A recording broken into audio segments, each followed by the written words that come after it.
راگ الاپا جا رہا ہے، جس کی اصل حقیقت تو پاکستان کی عوام جانتی ہے، لیکن بات اتنی ہے کہ جو ڈھٹائی ہے، جو جھوٹ ہے، جو منافقت ہے، وہ ختم ہی نہیں ہو رہی۔ آپ نے کرپشن کے الزامات لگائے، ایک دھیلے کی کرپشن ثابت نہیں کر سکے۔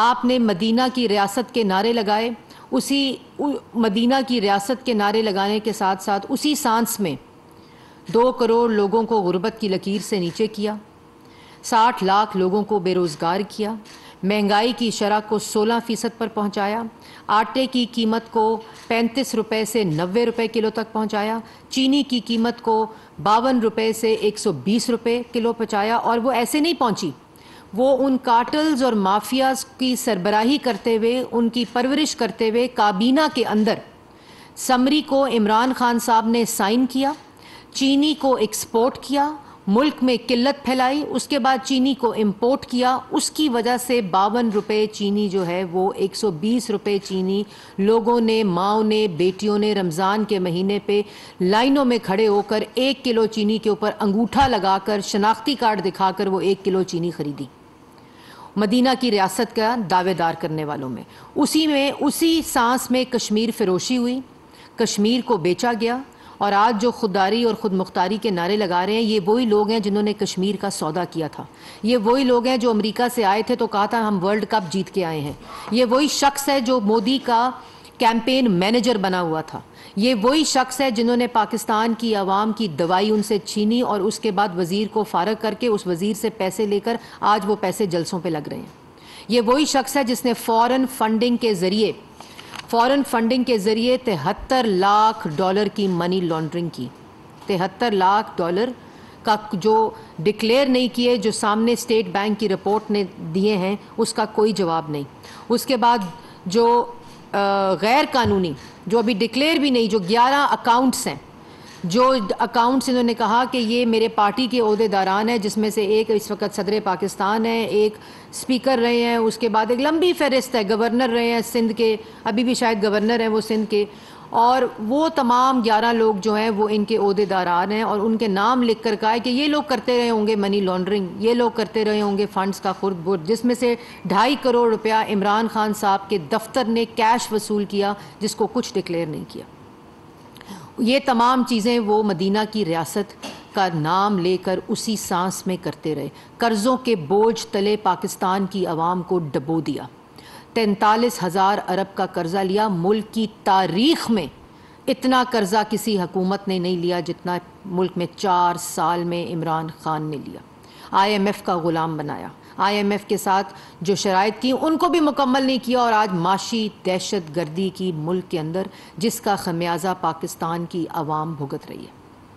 آپ کہتے ہیں غلطی ہوئی اور غلطی کو ٹھیک کرو، تم نے آئین پر حملہ کیا، آپ نے پارلیمان پر حملہ کیا، آپ نے آئینی عدم اعتماد پر حملہ کرنے کی کوشش کی، ملک کی تاریخ میں پاکستان کی عوام نے یہ عدم اعتماد پارلیمنٹ میں بیٹھے لوگوں نے نہیں کی، یہ عدم اعتماد پاکستان کی عوام نے، جو ان کے ریپریزنٹیٹیوز، جن کے نمائندے پارلیمان میں بیٹھے تھے، یہ پاکستان کی عوام نے تمہیں آئینی عدم اعتماد کے ذریعے آپ کو پارلیمنٹ سے اٹھا کر باہر پھینکا ہے۔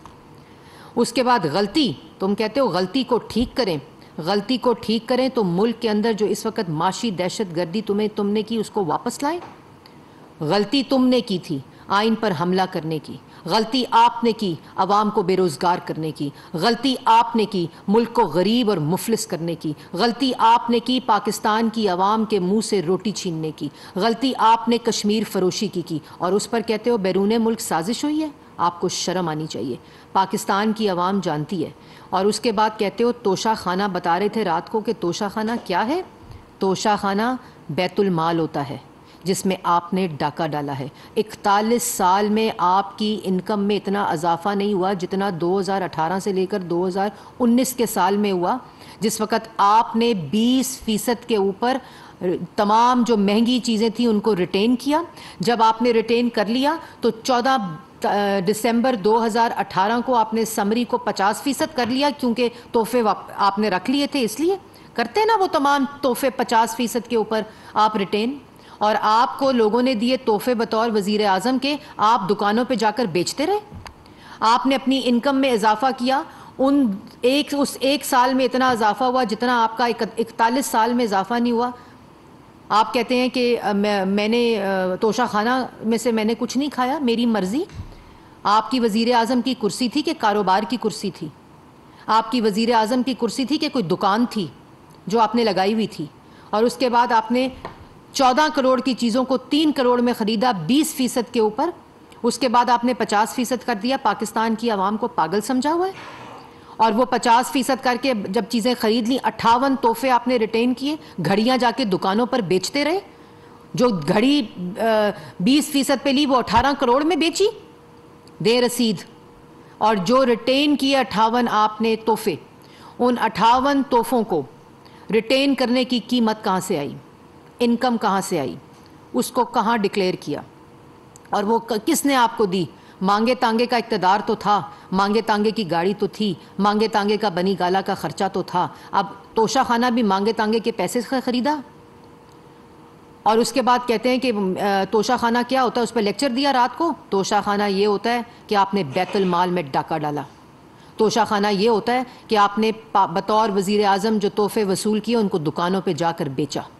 توشہ خانہ یہ ہوتا ہے کہ 14 کروڑ کی چیزوں کو 3 کروڑ میں لے کر 18 کروڑ میں بیچی۔ اس کے بعد سائیکل پہ جانا تھا دفتر، گورنر ہاؤس میں بنانی تھی یونیورسٹی، پرائم منسٹر ہاؤس میں بنانی تھی یونیورسٹی۔ یہ ہیں وہ غلطیاں۔ تم 1 ارب کا اڑاؤ ہیلی کاپٹر اور کہو غلطی کو ٹھیک کریں۔ الیکشن پاکستان کی عوام کا حق ہے جو مدت پوری ہونے کے بعد ہوگا انشاءاللہ، اور غلطی اور جو الیکشن ہوگا اب اس میں RTS بیٹھنے کی غلطی نہیں ہوگی عمران خان صاحب۔ اب ڈسکا کی طرح دھند نہیں چھائے گی، اب ڈسکا کی طرح جو ووٹ کے بکسے ہیں وہ دھند میں چوری نہیں ہوں گے، اور الیکشن کمیشن کا عملہ چوری نہیں ہوگا۔ اور جس بیرون ملک سازش کی تم بات کر رہے ہو، کبھی کہتے ہو اسٹیبلشمنٹ سے تعلقات خراب ہو گئے تھے، تو بیرون ملک سازش کدھر گئی؟ آپ کو آپ کے اعمالوں نے اقتدار سے نکالا ہے۔ آپ نے پاکستان کی عوام کو 1 کروڑ نوکری دینے کا وعدہ کیا تھا، 60 لاکھ لوگوں کو بے روزگار کیا۔ آپ نے پاکستان کی عوام کو 50 لاکھ گھر دینے تھے، لوگ اپنے گھروں کا کرایہ نہیں دے سکتے۔ آپ نے مفت دوائی دینے کا وعدہ کیا تھا، آپ نے 550% دوائیوں کو مہنگا کیا۔ لوگ گھروں کا کرایہ نہیں دے سکتے، لوگ بچوں کی فیس نہیں دے سکتے، اور اس کے اوپر آپ نے جتنی فائنانس کی سمریز تھیں ان کو بائی پاس کرتے ہوئے آپ نے وہ آرڈرز دیے جو غیر قانونی تھے۔ وہ تمام چیزوں کے ثبوت آ چکے ہیں، اور اب آپ کو غلطی نہیں اپنے جرائم کے اوپر حساب دینا پڑے گا۔ آپ عوام کے مجرم ہیں، آپ نے عوام کو بھوکا کیا ہے۔ اور یہ جو آپ لیکچر دیتے ہیں نا، جو پنجاب میں حال ہوا کہ فرا گجر کے پاس تو کوئی عہدہ ہی نہیں تھا تو وہ پیسے کیسے کماتی؟ دوسروں کی بیٹیوں کو لگاؤ ہتھ کڑیاں، ان کو ڈالو سزائے موت کی چکیوں میں، ان کو لگاؤ والدین کے سامنے ہتھ کڑیاں، باپ کے سامنے اس کو گرفتار کرو، تو وہ کون سا عہدہ رکھتی تھیں؟ وہ کون سا دفتر رکھتی تھیں؟ کون سا الزام ان پر ثابت ہوا؟ آپ کو شرم آنی چاہیے۔ لیکن جیسے میں نے پہلے کہا کہ پاکستان کی عوام سے بھی عمران خان کو جنہوں نے RTS کے علاوہ تھوڑے لوگوں نے ووٹ دیا، وہ بھی اب یہ غلطی دوبارہ نہیں کریں گے، کیونکہ ان کو پتہ ہے کہ ان کی روٹی کا چور عمران خان ہے، ان کو پتہ ہے ان کی دوائی کا چور عمران خان ہے، ان کی چینی اور آٹے کا چور عمران خان ہے۔ ایک جھوٹا منافق شخص جس کے قول و فعل میں تضاد ہے، جو صبح اور بات کرتا ہے رات کو اور بات کرتا ہے، جس نے پاکستان کی عوام سے وعدے کیے تھے، جنہوں نے پاکستان کی عوام سے جھوٹ بولا، منافقت کی۔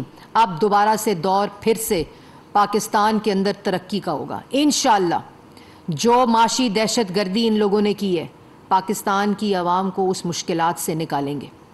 مشکل فیصلے ہوں گے لیکن پاکستان کی عوام کے ریلیف کے لیے ہوں گے، پاکستان کی عوام کی معیشت کو ٹھیک کرنے کے لیے ہوں گے، پاکستان کی عوام کو روزگار دینے کے لیے ہوں گے، اور کسی کارٹل اور مافیا کو دائیں اور بائیں نہیں بٹھایا جائے گا۔ جس شخص کو تم نے جیل میں کرسی نہیں دی نماز پڑھنے کے لیے، وہ کل احکامات دے رہے تھے آپ کی سیکیورٹی کو انشور کرنے کے لیے، کیونکہ آج ملک کے اوپر وہ وزیر اعظم منتخب ہے جو پاکستان کا وزیر اعظم ہے، جو سب کا وزیر اعظم ہے۔ وہ اس شخص کا بھی وزیر اعظم ہے جو ان کو 4 سال صرف گرفتار کرنے کے پیچھے لگا رہا، جو کاغذ لہرا لہرا کے ان کی جگ ہسائی اور ان کی تضحیک کرتا رہا، جو جیل میں شہزاد اکبر ایسڈ ریکوری یونٹ کو رکھا اس لیے گیا کہ پتہ کرو روٹی کیا کھا رہا ہے شہباز شریف، پتہ کرو کون سی کرسی پر بیٹھ رہا ہے شہباز شریف۔ یہ ذہنیت مسلط تھی ملک کے اوپر۔ میڈیا کو بند کرو، پارلیمان کو بند کرو، زبان بندی کرو، پسلیاں توڑو میڈیا کی، سینسرشپ کرو، فریڈم آف ایکسپریشن کا قتل کرو۔ اس وقت یہ شخص تھا۔ اب انشاءاللہ اللہ تعالیٰ کے فضل و کرم سے پاکستان کی عوام کو ریلیف بھی ملے گا، اور جو غلطی ٹھیک کرو۔ عمران صاحب، غلطی پہ عوام سے معافی مانگو، جھوٹ پر عوام سے معافی مانگو، جھوٹ کی غلطی پر عوام سے معافی مانگو، کشمیر فروشی کی غلطی پر عوام سے معافی مانگو، چینی اور آٹے کی چوری کی غلطی پر عوام سے معافی مانگو۔ اس لیے غلطی تو اب ٹھیک ہو چکی ہے، اور اب انشاءاللہ پاکستان کی عوام اپنے حق کے لیے اور اپنے لیے فیصلہ کرے گی۔ تم جتنی مرضی گالیاں دو، اور اداروں کے بارے میں جو ایک منظم تحریک آپ نے شروع کی ہوئی ہے، اس کا نوٹس جو ہے وہ لے لیا گیا ہے، اور انشاءاللہ جو روبوٹس کے ذریعے آپ اداروں کے خلاف مہم چلا رہے ہیں اس کا بندوبست بھی ہو جائے گا۔ آپ ڈی چوک سے شروع ہوئے تھے گالی دینے، دھمکی دینے، پولیس والوں کا سر پھاڑنے، سول نافرمانی کی تحریک چلانے، بجلی کے بل جلائے۔ بجلی کے بل آج نہ جلانا، کیونکہ آج جو پاکستان کی عوام بجلی اور گیس کا بل دے رہی ہے وہ تمہاری غلطی کی وجہ سے دے رہی ہے۔ آج پاکستان کی عوام جو دوائی خرید رہی ہے، جو آٹا خرید رہی ہے، جو چینی خرید رہی ہے، وہ تمہاری غلطی کی وجہ سے خرید رہی ہے، اور جھوٹ کی وجہ سے خرید رہی ہے، آپ کی نالائکی اور نااہلی کی وجہ سے خرید رہی ہے۔ غلطی اب ٹھیک ہوگی انشاءاللہ۔ اب پاکستانی دوبارہ وہ غلطی نہیں کریں گے۔ اب پاکستانی ووٹ اس کو دیں گے جو پاکستان کی عوام کو ترقی دے گا، پاکستان کی عوام کی ترقی کو 6.1% کی ترقی کو منفی کیا۔ 6% کی ترقی کو اس وقت بھی ترقی 4.1 ہے، جو پاکستان مسلم لیگ نون کی حکومت کے 6.1% تک نہیں پہنچی۔ آپ نے ہر شعبے میں ڈاکہ